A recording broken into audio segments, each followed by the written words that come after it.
problème. Comme chez nous, il n'y a pas des hommes qui réfléchissent. Chers amis, c'est un très prudent. Les analystes par rapport à notre avenir. Mais avec comme ça, on ne va nulle part. Ok, merci beaucoup. Alors, on va discuter. Je voudrais bien qu'on y aille. Ça va? On analyse les défis sécurité. Ça va? Sur le plan sécurité, quels sont les types de défis qui sont majeurs, qui ont émaillé le processus électoral en cours? On a constaté une insécurité généralisée. Insécurité généralisée. Et on compte actuellement 25 groupes armés actifs.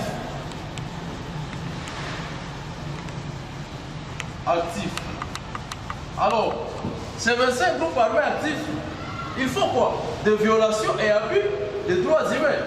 Surtout des abus des droits humains, puisqu'on dit violation quand sont les acteurs étatiques. Donc, au niveau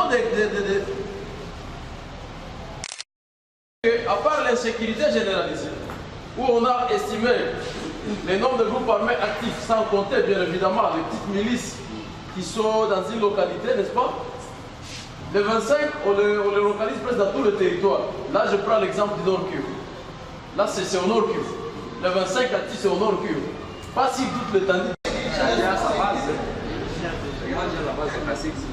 Si vous avez des amis, collègues, militaires et policiers, vous, on est allé là présenter les sécurités. Pourquoi les sécuriser?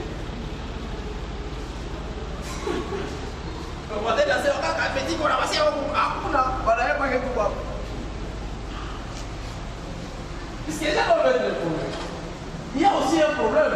On ne collabore pas avec les services de sécurité. Puisqu'on a l'obligation d'informer. Est-ce que vous avez non. On le fait comment? Il y a quelle intensité? Oui. La dimension sécuritaire, c'est une dimension assez complexe. Très complexe. Complexe, oui, parce que bon, ça fait appel à beaucoup de services. Voilà, c'est trop lourd. Moi, avant là, quand tu étais en train d'intervenir, le problème de ces pays, bon, le ministre a dit c'est un problème d'or. Et moi, pour compléter peut-être ce qu'il a dit, nous avons un problème d'éducation. C'est-à-dire tout ce que nous vivons aujourd'hui, c'est un résultat d'échec d'éducation.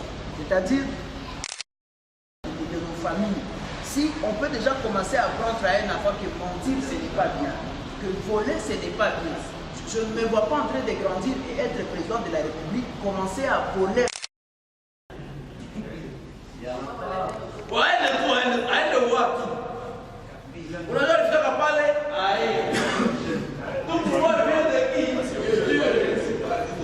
Ça, c'est la philosophie africaine. C'est la Bible.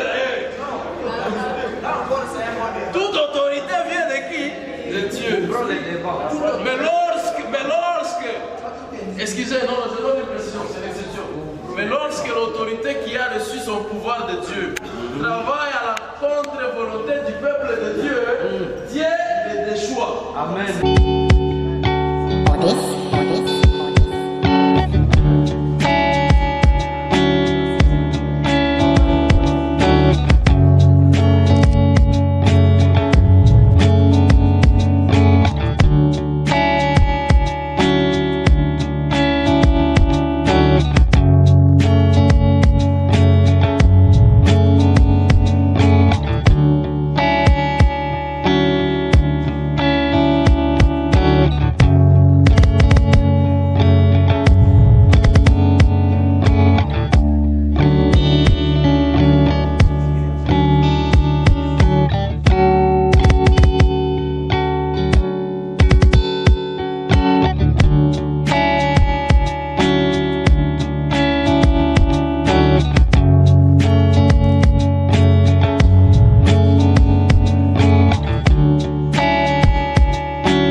vécue dans la région de Beni aux élections de 2006 et celle de 2011 en Bemba.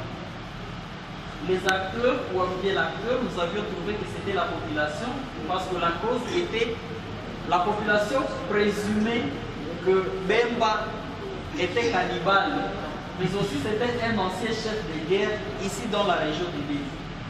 Les élus, les anciens élus de 2006 qui étaient ciblés. Les acteurs, c'était la population. Et la cause, c'est que ces candidats-là de 2006 n'avaient pas pu réaliser leurs promesses électorales. La deuxième violation, c'était l'intox de la population par certains candidats qui disaient Tokozo Misae na Rwanda. Là, il a nationalité autour de l'opposition. Et la cause, c'était la recherche de l'électorat. L'autre violation, c'était l'habillement des insignes de certains candidats aux animaux. Vous vous souviendrez que voilà, avait été habillé des chefs.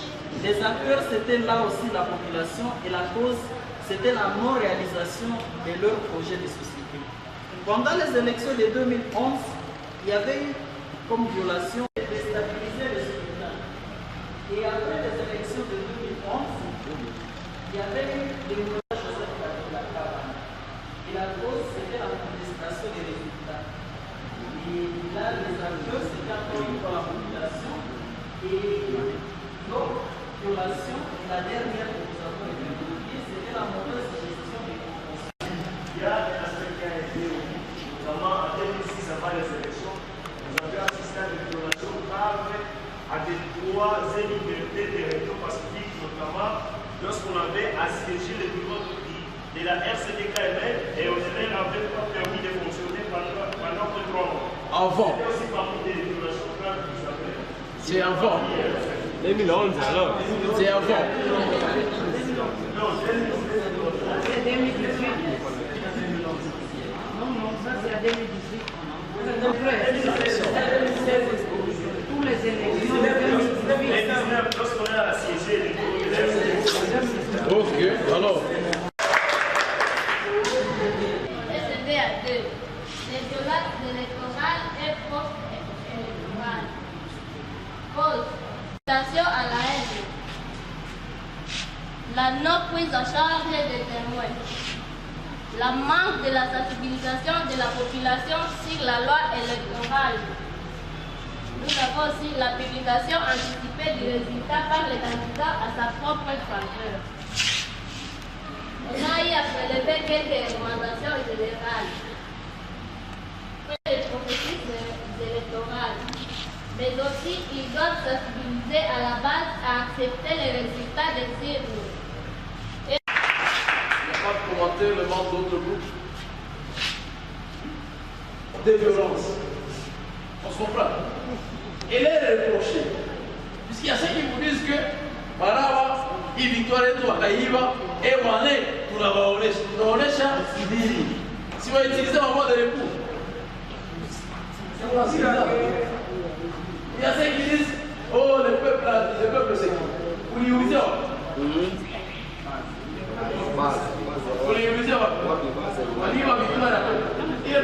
Tembo et Yumbi. Et là, on nous a demandé d'identifier les points forts et les points faibles. Nous avons commencé par les points forts. Là, il y en a eu plusieurs points forts. Mais nous n'avons que cité seulement ce que vous voyez là-bas. Nous avons la tenue des élections, l'attente de la population, ont permis une certaine alternance en RDC. Et enfin, pour le point fort, les candidats ont pu faire leur campagne électorale.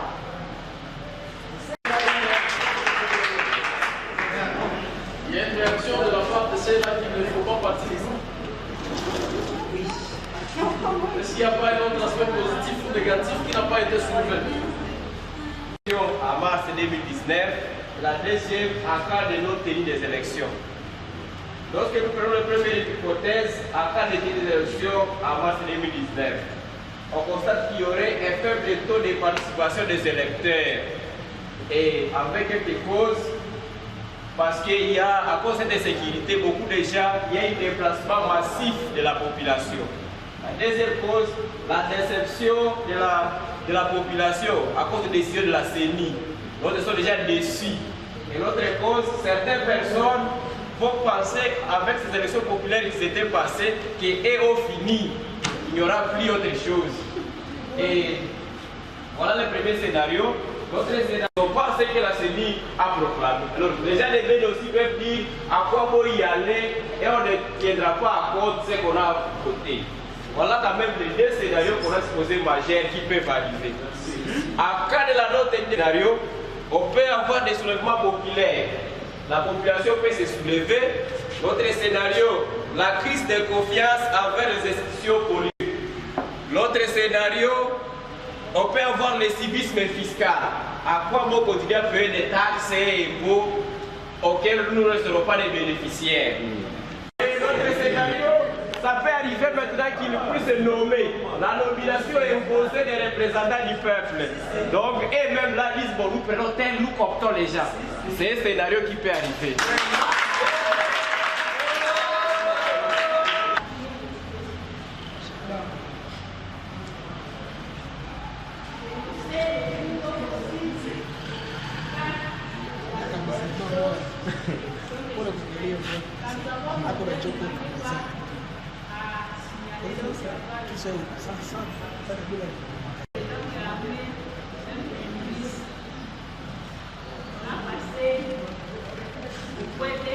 Nous devons sensibiliser la communauté à accepter et respecter les règles, les normes hygiéniques. Donc, respecter le lavage fréquent de mains, à ne pas se serrer les mains, même toucher les malades dans le besoin. C'est la liste qu'on dit là-bas, je sais pas.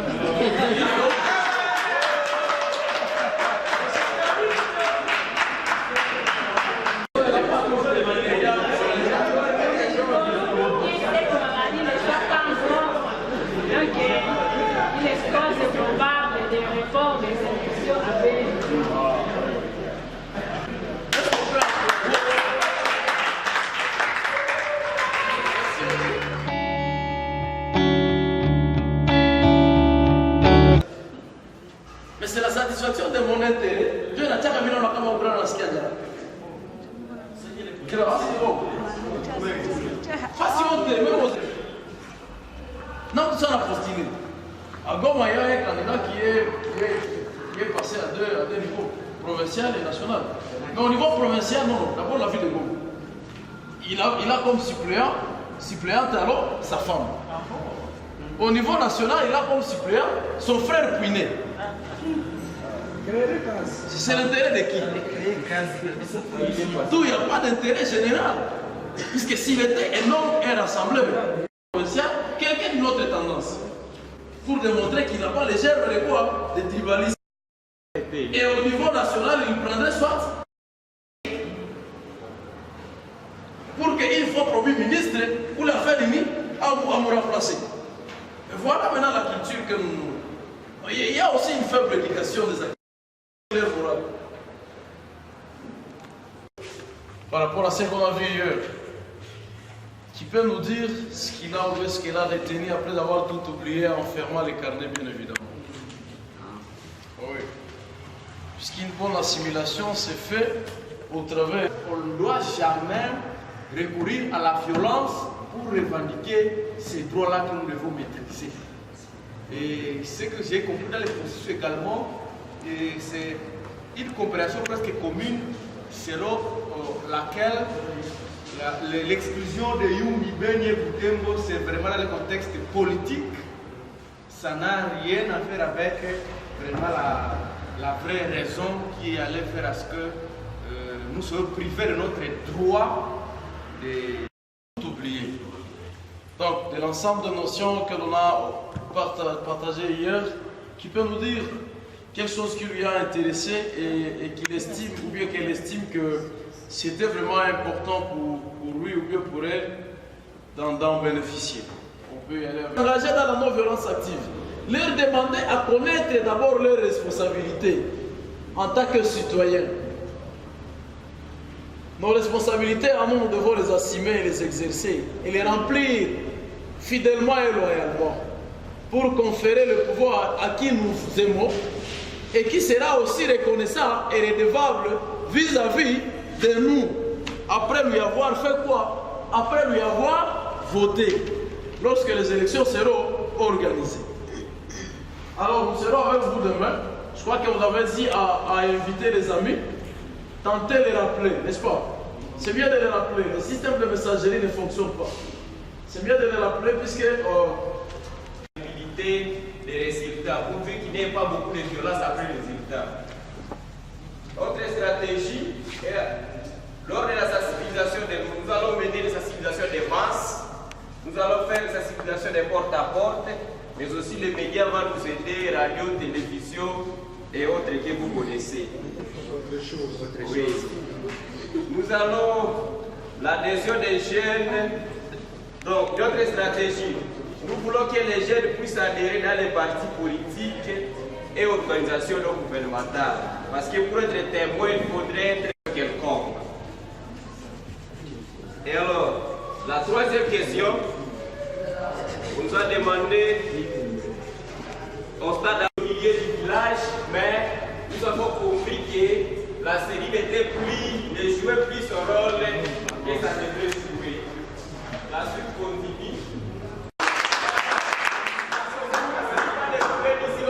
Bien élu, parce que nous allons avoir nos jeunes compétents, nous aurons la bonne gouvernance, nous aurons une paix durable.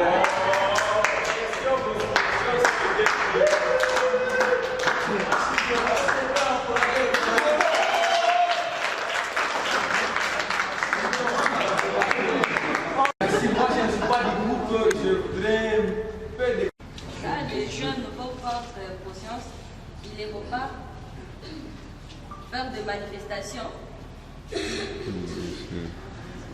Des manifestations violentes. Qui d'autre? Puisqu'il n'a pas fini. Puisqu'en soi, ce n'est pas clair. C'est pas clair. Alors, quand les amis évoquent la prise de conscience, donc c'est dans le cadre de la conscientisation des jeunes vers l'appropriation du processus, vous allez mener les actions de conscientisation des jeunes. Et ces actions doivent passer par quoi? Si on vous demande. Je voudrais d'abord féliciter les groupes pour le travail. Mais aussi, parmi les critères, nous avons parlé des candidats ministrables, mais aussi, bon, je voudrais qu'ils m'expliquent ce que ça signifie. Nous avons mis être ministrable. Certainement, c'est ce qu'on appelle les analphabètes et les alphabètes. Qui est compétente à être, une fois élu, il faut participer à la gestion. Il faut être dans l'exécutif et non pas seulement se limiter au niveau de la représentativité ou au niveau de l'Assemblée nationale. Et quand on est au niveau de l'exécutif, là, la population doit être prise en compte une fois. Son CV, sa compétence, il a quel niveau d'études, qu'est-ce qu'il a fait?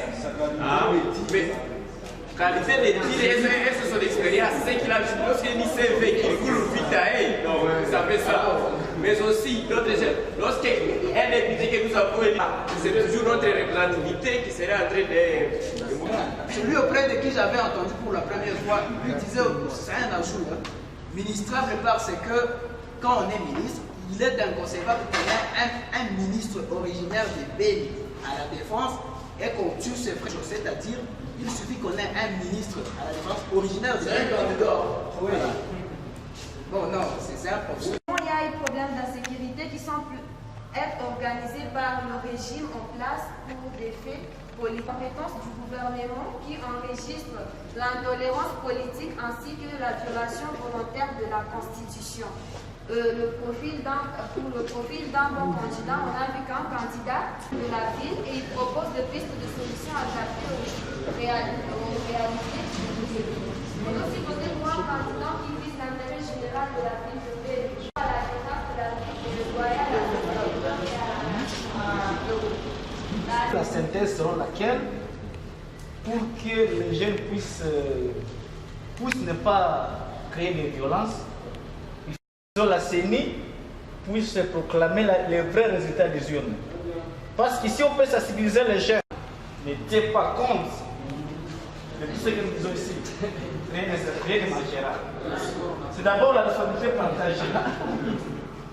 Kinshasa est la base. C'est seulement ça. À la deuxième question, franchement, je n'ai vu aucune stratégie, aucune action à mener qui m'a vraiment fort marqué à la deuxième question là-bas. Et à la cinquième question, je ne vois pas par quelle magie. Tu as un poste, mais tu ne décides pas. À quoi vaut ce poste? La violence durant les élections de 2006 et 2011 de s'interroger sur ce qu'il y a eu. Il n'y a eu que des pertes en vies humaines, des destructions méchantes. Il n'y a eu que des déplacements massifs de population à cause de l'insécurité. Il y a eu la recrudescence et l'activisme des groupes armés.